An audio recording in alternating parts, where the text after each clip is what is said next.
عیسائیوں کا سب سے اہم سالانہ تہوار ہے، اور اس سے پہلے بڑا روزہ ہوتا ہے جو 40 دن تک ایسٹر ڈے تک چلتا ہے، اور یہ تہوار عیسائی مسیح علیہ السلام کی واپسی کی یاد یا انہیں سولی پہ لٹکانے کی یاد میں مناتے ہیں۔ بڑے روزے کی ابتدا جو کہ اس ایسٹر ڈے سے 40 یوم کا روزہ ہے، بدھ کے دن سے کرتے ہیں، جسے وہ رتیلا بدھ کا نام دیتے ہیں، اس لیے کہ وہ حاضرین کی پیشانیوں پہ ریت ڈالتے ہیں اور بار بار یہ جملے کہتے ہیں، ہم مٹی سے شروع کرتے ہیں اور اس کی طرح پلٹیں گے۔ تکلیفوں کا ہفتہ یہ روزے کی مدت کا آخری ہفتہ ہوتا ہے اور ان حادثات کی طرف اشارہ کرتا ہے جو عیسیٰ علیہ السلام کو موت اور ان کی قیامت کی طرف لے کر گئے۔ احد العصف یہ وہ اتوار کا دن ہے جو ایسٹر ڈے سے قبل آئے، اور یہ مسیح علیہ السلام کے بیت المقدس میں کامیاب داخل ہونے کے طور پہ منایا جاتا ہے۔ خمیس سعود والی رات یہ عیسیٰ علیہ السلام کے آخری کھانے اور ان کی قید کی طرف اشارہ کرتی ہے۔ الجمعہ الحزینہ غم والا جمعہ یہ ایسٹر ڈے سے پہلے والا جمعہ ہے اور صلیب پر عیسیٰ علیہ السلام کی موت کی طرف اشارہ کرتا ہے ان عیسائیوں کے گمان کے مطابق۔ سبت النور روشنی والا ہفتے کا دن یہ وہ دن ہے جو ایسٹر ڈے سے پہلے آتا ہے اور مسیح علیہ السلام کی موت کی طرف اشارہ کرتا ہے۔ یہ دن مسیح علیہ السلام کے ایسٹر ڈے منانے کی انتظار کا دن ہے۔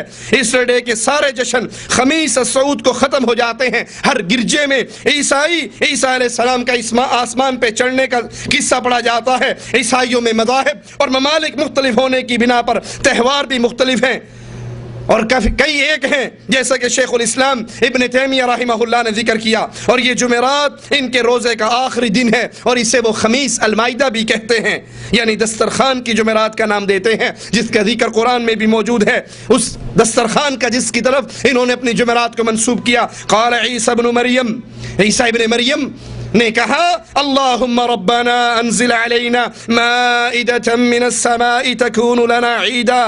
ان کے ہاں ایسٹر ڈے بڑے روزے کے افطار کا دن ہے، اور ان کا یہ گمان تھا کہ عیسیٰ علیہ السلام سولی چڑھنے کے بعد 3 دن کے بعد کھڑے ہوئے اور لوگوں کو جہنم سے نجات دلائی۔ ان کے علاوہ بھی ان کی بہت سی خرافات ہیں جن کا ذکر شمس الدین دمشقی الذہبی رحمہ اللہ نے کیا۔ ابن حاج نے ذکر کیا کہ وہ اعلانیہ طور پر فحش کام کرتے اور انہیں کوئی روکنے والا نہیں۔ لگتا ہے اسی وجہ سے شیخ الاسلام ابن تیمیہ رحمہ اللہ نے ان کی اس برائی کے خلاف آواز اٹھائی۔ عیسائی آج تک موسم بہار کا چاند مکمل ہونے کے بعد پہلی اتوار کے دن 22 مارچ سے 25 اپریل تک کے دوران جشن مناتے ہیں، اور عیسیٰ علیہ السلام کی عید میلاد یورپی لوگ اسے کرسمس ڈے کا نام دیتے ہیں، جو کہ 25 دسمبر کو عام عیسائی مناتے ہیں۔ گرجا گھروں میں خصوصی نمازوں کا اہتمام کرتے ہیں۔ عید میلاد کا قصہ ان کی انجیل میں موجود ہے، اس سے پڑھ کے سناتے ہیں۔ ان کی سب سے پہلی عید میلاد مسیح کی سب سے پہلی تقریب 336 میلادی میں منائی گئی، اور یہ بت پرستی کے شعار سے متاثر ہوئی رومی روشنی اور فصل کاٹنے کا جشن مناتے ہیں۔ یہ کرسمس ڈے کا جشن، اس کے اندر مسلمان بھی داخل ہو گئے، اور برا ہو ان علماء سو کا، برا ہو ان علماء سو کا جنہوں نے اس کو بھی مسلمانوں کے اندر رواج دینے کے لیے پوری کوشش کی۔ طاہر القادری صاحب ادارہ منہاج القرآن میں عیسائی پادری کو بلا کر باقاعدہ طور پہ کرسمس ڈے کا جشن مناتے ہیں۔ ایک دفعہ لائٹ پادری صاحب جلاتے ہیں تو قادری صاحب موم بتی روشن کرتے ہیں، پھر قادری صاحب لائٹ جلاتے ہیں تو پادری صاحب موم بتی روشن کرتے ہیں۔ طاہر القادری عیسائی پادری دونوں مل کے موم بتی روشن کرتے ہیں، اور طاہر قادری کے ہاتھ پہ عیسائی پادری ہاتھ رکھتا ہے، اور کرسمس ڈے کا کیک کاٹا جاتا ہے جس میں تالیوں کی گونجتی ہے۔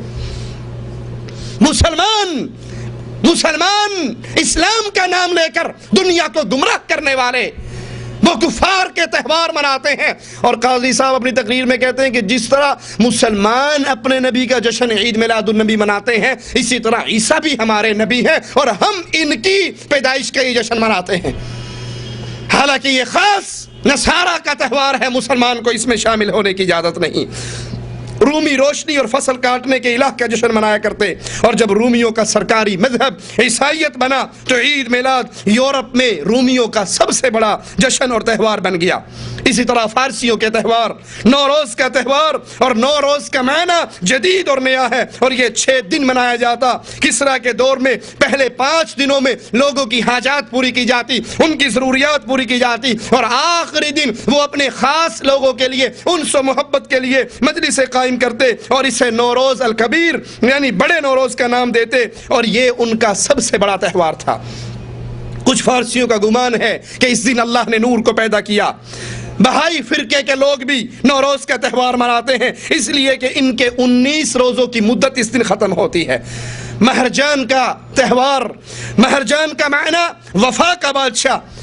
اس تہوار کی اصل یہ ہے کہ فریڈن کی ضحاک الوانی پر فتح کی خوشی میں یہ تہوار منایا جاتا ہے۔ ضحاک الوانی جس نے ہمشید الملک نوروز تہوار کے بانی کو قتل کیا تھا، اور یہ تہوار 6 دن کا ہوتا ہے۔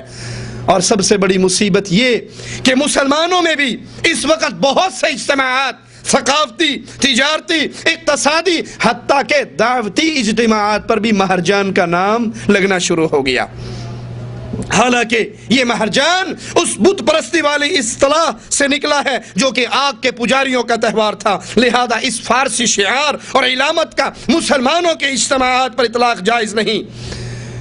ہندوؤں کے تہوار ہولی، دیوالی، بسنت، گنپتی، یہ سارے تہوار ہندوؤں کے ہاں بھی منائے جاتے ہیں، اور مسلمان بھی اس میں خوشی خوشی شرکت کرتے ہیں۔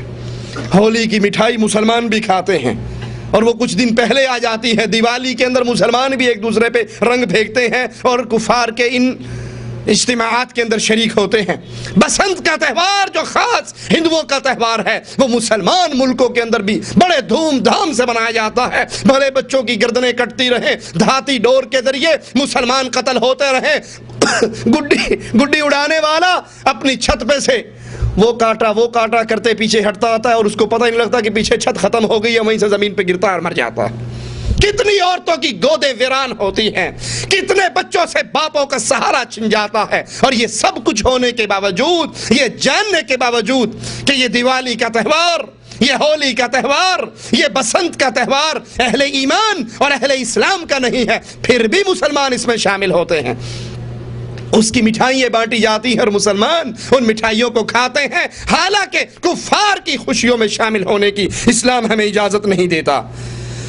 آئیے کفار کے تہواروں میں کفار سے مشابہت کرنے کا مطلب کیا ہے؟ تشبیہ یہ ہے کہ مشابہت کرنے والا انسان جس کی مشابہت کر رہا ہے اس کی شکل و صورت، اس کی عادات کو اختیار کرنے کی کوشش کرے۔ اور اس کا حکم ہمارے دین اسلام کے عظیم اصولوں میں ایک بہت بڑا اصول یہ بھی ہے کہ مسلمان سے دوستی کرے اور کفر اور کفار سے دشمنی کرے۔ الولاء والبراء، دوستی بھی اللہ کے لیے اور دشمنی بھی۔ اللہ کے حبیب علیہ الصلوۃ والسلام نے ان 3 چیزوں کا ذکر کیا جو جس کے دل میں پیدا ہو جائے تو اس نے ایمان کے ذائقے کو چکھ لیا، اور اس میں ایک چیز یہ ہے کہ جب وہ کسی سے محبت کرتا ہے تو اللہ کے لیے، نفرت کرتا ہے تو اللہ کے لیے، کسی کو عطا کرتا ہے تو اللہ کے لیے، اور کسی سے روکتا ہے تو اللہ کے لیے۔ ایک صحابی کا بھائی گرفتار ہو کے آیا جنگ میں، اور ابھی تک کفر کی حالت پر تھا۔ دوسرا انصاری مسلمان اس کو باندھ رہا، یہ سگا بھائی پاس سے گزرا، کہنے لگا اس کو زور سے باندھنا، اے میرے بھائی اس کو زور سے باندھنا، اس کی ماں کے پاس بڑا پیسہ ہے۔ وہ تڑپ اٹھا، اے میرے سگے بھائی، اے میری ماں جائے، تو میرے دشمن کو بھائی کہہ رہا ہے اور مجھے کہتا ہے کہ اس کو زور سے باندھنا۔ وہ جواب میں کہتے ہیں میں نے جب سے لا الہ الا اللہ پڑھا ہے تو مسلمان میرا بھائی بن گیا ہے، اور تجھ سے بھائی کا رشتہ ٹوٹ چکا ہے۔ یہ اسلام کا عظیم اصول ہے کہ مسلمان اسلام اور مسلمانوں سے محبت کرتا ہے، کفر اور کافروں سے نفرت کرتا ہے، ان سے دشمنی اور برات کا اظہار کرتا ہے۔ اور برات کے اظہار کا مطلب یہ ہے کہ مسلمان کفار سے علیحدہ اور متمیز نظر آئے، دین اسلام پر اپنی عزت محسوس کرے، اسلام پر فخر کرے، اگرچہ کفار کی حالت کتنی بہتر کیوں نہ ہو، وہ کتنے ہی طاقتور کیوں نہ ہو، اور مسلمان کتنے ہی کمزور کیوں نہ ہو، وہ کفار کی تقلید کسی حال میں بھی نہیں کر سکتا۔ اب جو بسنت مناتا ہے مسلمان، جو ہولی مناتا ہے مسلمان، جو دیوالی مناتا ہے مسلمان، جو کرسمس ڈے کے اندر مولوی صاحب شرکت کرتے ہیں، یہ کفار سے الگ متمیز ہے یا انہی کے رنگ میں رنگے ہوئے ہیں؟ قادری بھی موم بتی جلا رہا ہے اور پادری بھی موم بتی جلا رہا ہے، وہ بھی کیک کاٹ رہا ہے اور یہ بھی کیک کاٹ رہا ہے۔ بہت سے منافق شکست خوردہ انسان وہ لوگوں کو دعوت دیتے ہیں ان تہواروں کی طرف، ان عیدوں کی طرف، حالانکہ اسلام پہ فخر کرنا، ایمان پہ فخر کرنا وہ ہمیں شریعت سکھاتی ہے۔ قرآن پہ غور کیجئے، وَمَنْ أَحْسَنُ قَوْلًا مِّمَّنْ دَعَا إِلَى اللَّهِ وَعَمِلَ صَالِحًا وَقَالَ إِنَّنِي مِنَ الْمُسْلِمِينَ۔ اس سے بہتر کون ہے؟ اس سے افضل کون ہے؟ اس سے اچھا کون ہے؟ من دعا الى اللہ ومن احسن قولا ممن دعا الى اللہ، جو اللہ کی طرف پکارے، اللہ کی طرف بلانے والا کائنات میں سب سے افضل ہے۔ جو نیک عمل کرے اور یہ کہے کہ میں مسلمان ہوں، تو اسلام پر فخر، اسلام کے ساتھ عزت ہے، اسلام کو چھوڑ دیا جائے تو ذلت ہے۔ مسلمان کو کافر سے متمیز ہونے کی اہمیت کی بنا پر یہ حکم دیا گیا کہ وہ ہر رکعت کے اندر اللہ میں سے یہ دعا کرے، ہر رکعت میں صراط الذین انعمت علیہم غیر المغضوب علیہم ولا الضالین۔ اے اللہ مجھے اس راہ پر چلا جس راہ پر چلنے والوں پر تو نے انعام کیا، اور جن پر تیرا غضب ٹوٹا، جن پر جو گمراہ ہوئے، مجھے ان کے راستے پہ نہ چلانا بلکہ ان کے راستے سے ہٹانا۔ اور شریعت کفار سے مشابہت کرنے سے ہمیں منع کرتی ہے۔ ثم جعلناک علی شریعۃ من الامر فاتبعها ولا تتبع اهواء الذین لا يعلمون۔ پھر ہم نے آپ کو دین کی ظاہر راہ پر قائم کر دیا تو آپ اسی پہ لگے رہیں اور نادانوں کی خواہشات کی پیروی نہ کریں۔ ایک اور مقام پہ غور کیجئے، وَلَئِنِ اتَّبَعْتَ أَهْوَاءَهُمْ بَعْدَ مَا جَاءَكَ مِنَ الْعِلْمِ مَا لَكَ مِنَ اللَّهِ مِنْ وَلِيٍّ وَلَا وَاقٍ۔ اور اگر آپ نے ان کی خواہشات کی پیروی کر لی اس کے بعد کہ آپ کے پاس علم آ چکا، تو اللہ کے عذابوں سے آپ کا نہ کوئی حمایتی ملے گا اور نہ بچانے والا۔ قرآن حکیم کی آیت پہ غور کیجئے، وَلَا تَكُونُوا كَالَّذِينَ تَفَرَّقُوا وَاخْتَلَفُوا مِن بَعْدِ مَا جَاءَهُمُ الْبَيِّنَاتُ وَأُولَئِكَ لَهُمْ عَذَابٌ عَظِيمٌ۔ تم ان لوگوں کی طرح نہ ہو جانا جنہوں نے اپنے پاس روشن دلیلیں آ جانے کے بعد تفرقے میں ڈالا، اختلاف کیا، انہی لوگوں کے لیے بڑا عذاب ہے۔ اور کفار سے محبت کی سب سے بڑی دلیل ان سے مشابہت کرنا ہے۔ کسی کو نفرت ہو کافر سے، کسی مرد کو، اور اس کے کان میں بالی دے کر وہ اپنے کان میں ڈالے گا، اس کی چٹیا دے کر اپنی چٹیا چھوڑے گا، پینٹ کا گھٹنا اس کا پھٹا ہوا دے کے اپنا بھی پھاڑے گا؟